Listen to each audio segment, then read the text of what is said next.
Hello. You're tuning into the episode of The Wunderkind Today's first topic, I have calmed down. Don't worry, Ravens fans. Look. So, yesterday, as everyone knows, was the ending of the trade deadline. And as a Raven fan, all of us are in our feelings. Now, let me be fair. Half of us were in our feelings. Because, the other half is coping. Oh, we have everybody we need. We're perfect. We're good. This isn't pain. This is joy. But whatever. So, now that the smoke is settled, or the dust is cleared, smoke is settled, whatever else, we get to see really how bad this really was. And I want to be the first to say this. I do believe in this team because context is needed when you're speaking a lot of times, especially on the internet, because people just take one clip and run with it. I believe in this team. I believe we're a Super Bowl team. I believe that at the end of the day, we will be at the dance. Not the dance of the playoffs, but I'm talking about the final dance, where it's just the king and queen. Here's my thing, though. There is about, to me, 6 teams in the NFL that I consider Super Bowl caliber teams. The Ravens is one of them. Making a move like a Derrick Henry, a Saquon Barkley, a Chase Young, it helps separate you from that 6-team pack. You know where I'm coming from? That's what it does. And for anybody that's watching this, that's going to make the excuse like Nitro, just gotta calm down, we're good. We gotta save our picks. It's always about the future. You remember what's that one show? Marsha. That's how y'all is when it comes to the Ravens. Y'all always speaking about the future. Straight up. The Brady Bunch. Right?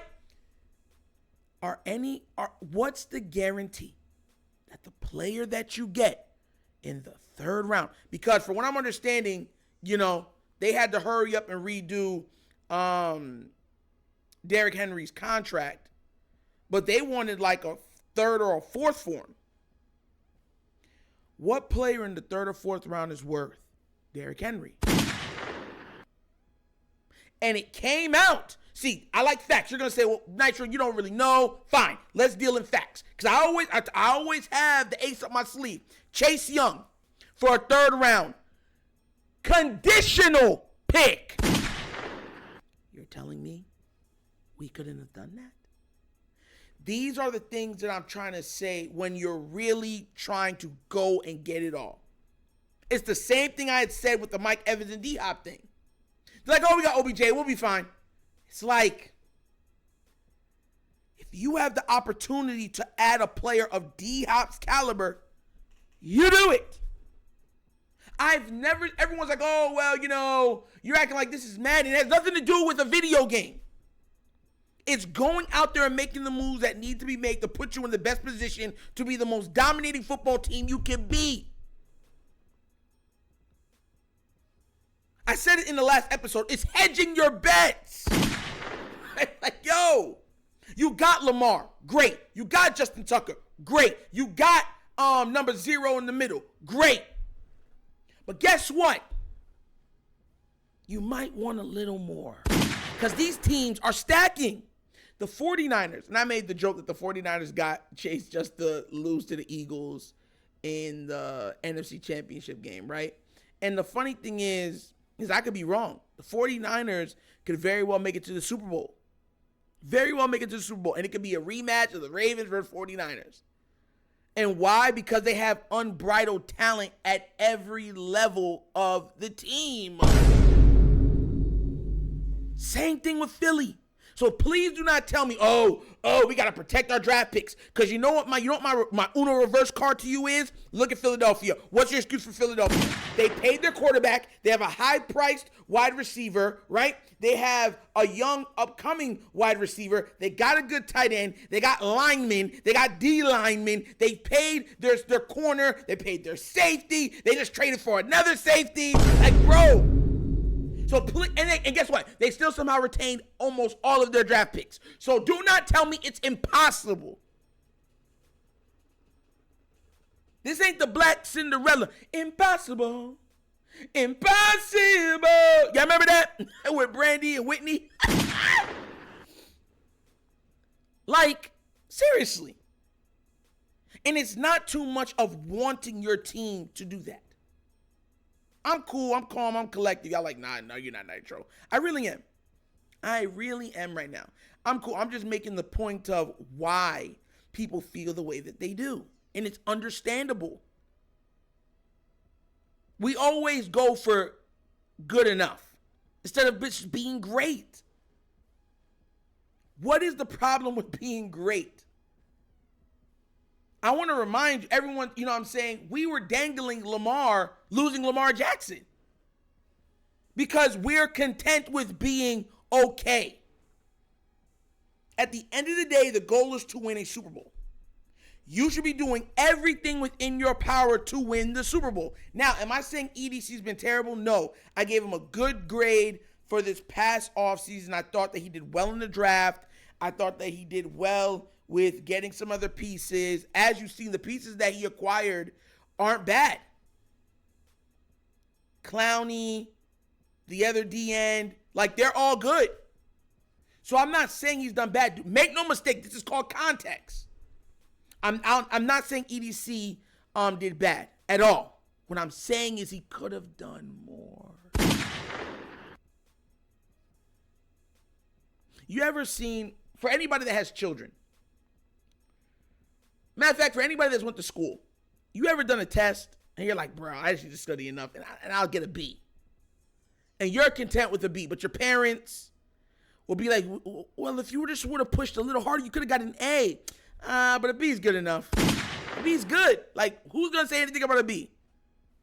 That's the Ravens. Like, they're like, we're good with a B. It's a B plus. But if you would have even took another half an hour, you would have gotten an A. You're like, an A is overrated. Like, that's what it is. It's the leaving meat on the bone for absolutely no reason. The Ravens have so much ability to be great, to be fantastic, to be domineering, to be one of one. And we got the veterans, it looks like. Matabike is playing out of his mind. Geno Stone's playing out of his mind. Roquan Smith is playing out of his mind. Lamar Jackson's playing out of his mind. You didn't think, well, maybe we could, go left. Everyone is going, because they like to be the smartest person in the room. Maybe y'all could have swung a tackle. The offensive line still needs help. They were getting to Lamar last game with pressure three.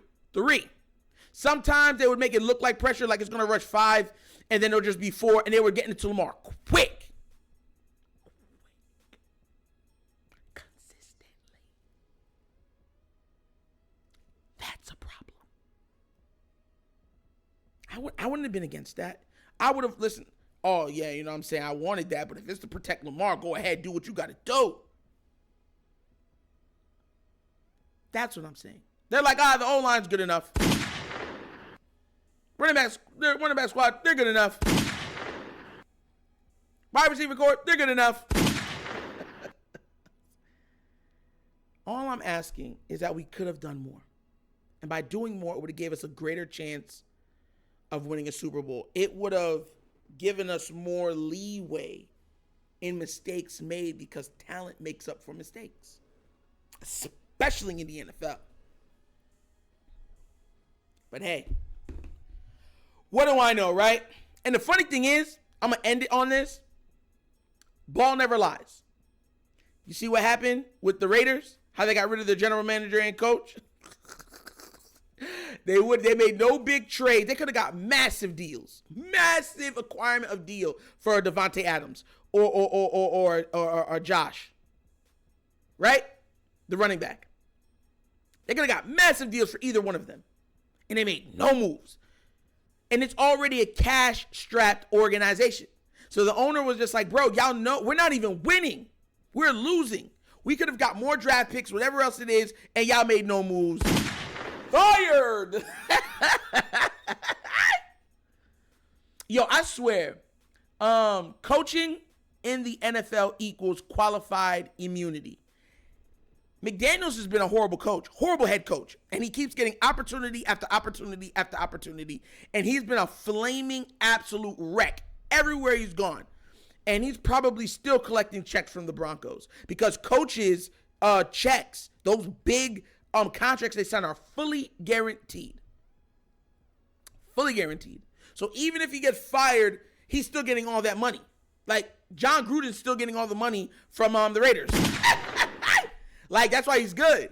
And then he'll go get another job as a offensive coordinator and start picking up that paycheck. And then he'll leave from the offensive coordinator position, right? And then go to another head coaching position where he's promised another big deal, get fired early, and he's promised all of that money. Qualified immunity.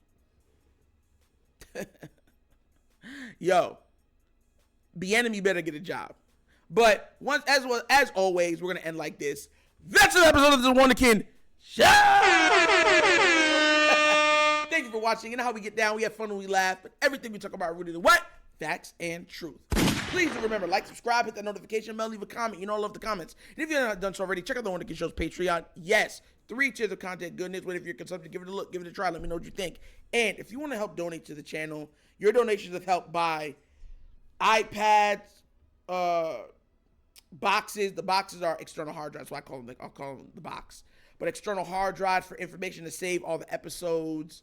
Even a fan to keep me cool while I'm doing the channel. Bottom of the screen, QR codes to a Cash App. Cash App located in the description of every video that we do. And the name of it is The Wunderkind Show. Super, super easy. So once again, this is The Wunderkind Show. This show's Nitro signing off. And as always, you know my slogan. Peace. And I am out of here. Yeah.